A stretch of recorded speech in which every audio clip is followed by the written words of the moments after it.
Sejam todos bem-vindos na nossa aula. Na aula de hoje, iremos dar continuidade ao nosso assunto sobre dinâmica.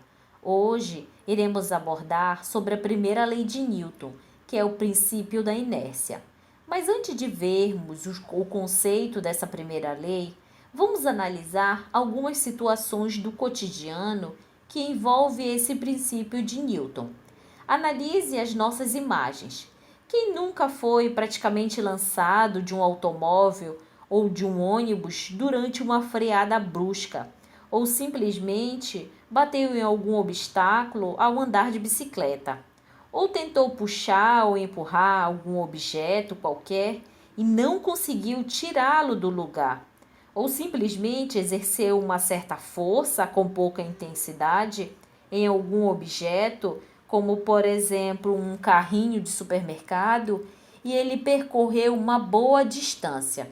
Ou também uma simples experiência, como podemos ver do lado esquerdo da nossa tela, tentando fazer com que a moeda ela caia dentro de um copo. Essas e muitas outras situações, elas estão relacionadas com o princípio que iremos estudar agora. Vejamos agora o que diz a primeira lei de Newton, que será a nossa primeira lei. Ela está relacionada ao princípio da inércia. Essa lei diz: todo corpo continua em seu estado de repouso ou de movimento uniforme em uma linha reta, a menos que seja forçado a mudar aquele estado por forças aplicadas sobre ele. Entenderam? Calma, vamos tentar compreender melhor. O que tem de tão importante nesse princípio de Newton? Vamos entender por que um objeto ele quer ficar parado ou um objeto em movimento simplesmente quer continuar em movimento. Parece fácil interpretar a ideia contida nessa lei. E hoje, para nós, até seja fácil, mas para que isso tornasse algo teoricamente simples de ser compreendido, muitos estudiosos, ao longo dos anos, eles estudaram essas teorias. E Newton, em poucas palavras, ele conseguiu explicar essa ideia. Newton foi realmente aquele cientista que conseguiu atribuir os conceitos matemáticos de fato, que toda essa teoria fosse aceita até hoje. Vamos agora ver nos nossos mesmos exemplos que vimos no início do nosso vídeo. Um objeto qualquer, um ônibus, as pessoas que estão dentro dele, uma pessoa andando de bicicleta, o próprio animal deitado, uma enorme rocha, uma pequena moeda e um carrinho de supermercado sendo empurrado. Todos esses exemplos que vimos, eles são exemplos que estão relacionados à inércia dos corpos. Esses exemplos e muitos outros têm a tendência ao permanecer em estado de repouso ou de movimento. Entender todo esse conceito por trás da primeira lei significa entender que a inércia ou essa tendência tem uma relação direta na quantidade de massa e no estado de movimento. Imagina, por exemplo, os nossos exemplos. A rocha está no centro da tela, onde um homem está tentando arrastá-la. E ao lado esquerdo, um pequeno experimento de uma moeda caindo no interior de um copo. Por inércia, ambos, tanto a moeda quanto a rocha, a tendência delas é permanecer paradas. Ambos vão ter resistência ao sair do estado de repouso, porque por inércia elas têm essa tendência de ficar em repouso.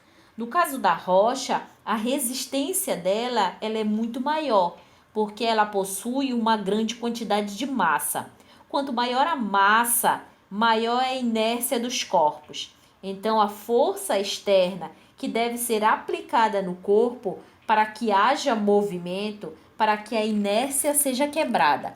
É necessário que essa força ela seja superior para que haja movimento, para que haja esse deslocamento, ok? Então, resumindo, quando um corpo ele está em repouso, a tendência dele é permanecer em repouso, ou seja, sua velocidade inicial ela é zero. A situação desses objetos só vai ser alterada se houver uma força externa sobre ele. No caso da rocha, se o homem ele conseguir puxar com uma força maior.